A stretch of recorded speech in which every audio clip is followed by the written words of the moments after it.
তালিমে রয়েছো, তোমাদের সামনেই শনিবারের দিন ইংলিশ ফার্স্ট পার্ট এক্সাম। তো তোমরা জানো যে তোমাদের ইংলিশ ফার্স্ট পার্টে একটি স্টোরি থাকে। তো তার ভিতরে হজরত আব্দুল কাদের জিলানী রহমাহুল্লাহ সম্পর্কে একটি তোমার স্টোরি আসবে, যেটা খুবই গুরুত্বপূর্ণ একটি স্টোরি। এটা পরীক্ষায় আসার খুবই সম্ভাবনা রয়েছে, খুবই সম্ভাবনা, ভেরি ইম্পর্ট্যান্ট। তো আজকে দেখো এই স্টোরিটা আমি তোমাদের জন্য লিখে নিয়ে আসছি একেবারে সহজ করে, যাতে করে সহজে মুখস্থ হয়। কেউ যদি একটু অর্থ বুঝো তাহলে তার জন্য একেবারে সহজ হয়ে যাবে এটা।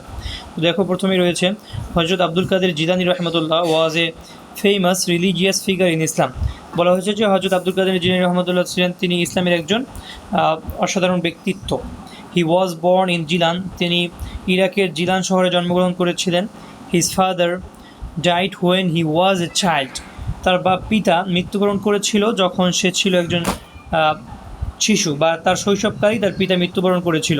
His mother decided to send হিম, তার মা সিদ্ধান্ত নিল টু বাগদাদ ফর এডুকেশন, যে তাকে বাগদাদে পাঠাবে শিক্ষার জন্য। She was a very pious women, তার মা ছিল একজন খুবই ধার্মিক মহিলা। And thought him many important lessons, এবং আব্দুল কাদের জিলানীকে তিনি অনেক গুরুত্বপূর্ণ শিক্ষা দিয়েছিলেন। বিফোর সেন্ডিং হিম, আব্দুল কাদের জিলানীকে তোমার যখন পাঠানোর পূর্বে, এই যে বাগদাদে পাঠাবে সেটার পূর্বে, she sewed 40 gold coins inside his shirt, সে সেলাই করে দিল 40 গোল্ড কয়েন্স, 40টি স্বর্ণের যে কয়েন রয়েছে সেগুলো ইনসাইড হিজ শার্ট, তার শার্টের পাশে। অ্যান্ড অ্যাডভাইসড হিম, এবং তাকে উপদেশ দিল নেভার টু টেল এ লাই, কখনো মিথ্যা কথা বলবে না। তার মাতাকে উপদেশ দিল মিথ্যা কথা না বলতে। অ্যাট দ্য টাইম, আর এই সময়, দ্য রোডস ওয়ার আনসেফ, রাস্তাঘাট ছিল অনেক খুবই অনিরাপদ। Robbers often attract travellers and stole their money and belongings. তো যারা রবার ডাকাতরা রয়েছে, তারা প্রায়ই যারা ভ্রমণরত অবস্থায় যারা যেত তাদের উপর অ্যাটাক করতো, এবং স্টল দেয়ার মানি, এবং তাদের টাকা পয়সা এবং গুরুত্বপূর্ণ জিনিস এগুলো তারা চুরি করে নিয়ে যেত। আব্দুল কাদের জিলানী রহমতুল্লাহ was travelling to Baghdad with a group of merchants. বলা হয়েছে যে আব্দুল কাদের জিলানী রহমতুল্লাহ তিনি বাগদাদে সফর করতেছিলেন একটা ব্যবসায়িক দলের সাথে। অন দ্য ওয়ে, তো পথিমধ্যে a gang of robbers attract them, তোমার একটা ডাকাতদের একটি দল তাদের উপরে আক্রমণ করলো। And took everything they had, এবং তাদের কাছে যা ছিল তা সব কিছু নিয়ে গেল।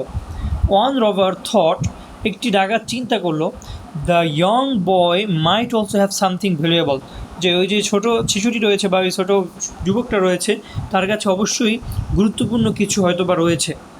ওয়েন আস্কড, যখন সে জিজ্ঞাসা করলো আব্দুল কাদের জিলানীকে, Abdul Qadir Jilani replied, Abdul Qadir Jilani বলে দিল যে আই হ্যাভ 40 গোল্ড কয়েন্স, আমার কাছে 40টি গোল্ড কয়েন রয়েছে। সুইন ইনসাইড মাই শার্ট, আমার শার্টের পাশে সেলাই করা। The leader of the robbers was surprised, তো কী হলো যে রবার্স যে ডাকাতদের ভিতরে যে নেতা ছিল সে একেবারে আশ্চর্যান্বিত হলো, এবং আস্কড, সে জিজ্ঞাসা করলো আব্দুল কাদের জিলানীকে, why did you tell us the truth, তুমি কেন আমাদেরকে সত্য বললে? দ্য বয় অ্যান্সার্ড, তখন আব্দুল কাদের জিলানী উত্তর দিল, my mother advised me never to tell a lie, আমার মা আমাকে উপদেশ দিয়েছে যে কখনোই মিথ্যা কথা বলবে না। ইভেন ইন ডেঞ্জার, যদিও তুমি বিপদের মধ্যে পড়ো। হিয়ারিং দিস, এটা শুনে the robbers felt ashamed of their actions, এই কথাটা শুনে যে যে ডাকাতগুলো ছিল তারা লজ্জিত হলো নিজেদের কাজের জন্য। দে রিপেন্টেড, তওবা করলো। অ্যান্ড গেভ আপ রবারি, এবং তারা তাদের ডাকাতি ছেড়ে দিল। তো এই ছিল আজকে ভিডিও। মোটামুটি এটা মোস্ট ইম্পর্ট্যান্ট একটি স্টোরি, এটা আসার সম্ভাবনা খুবই। ওই জন্য যারা অন্য জায়গা থেকে মুখস্থ হচ্ছে না, অনেক কঠিন লাগছে, এটা কিন্তু খুবই সহজ করে তোমাদের জন্য লিখে দিয়েছি। পরীক্ষায় ফুল মার্কস ইনশাল্লাহ পাওয়া যাবে। এটা লিখলে হয়তো 2-1 মার্ক কম কাটা যেতে পারে, কিন্তু এটা লিখলে ইনশাল্লাহ তোমরা ভালো একটা নাম্বার অর্জন করতে পারবে।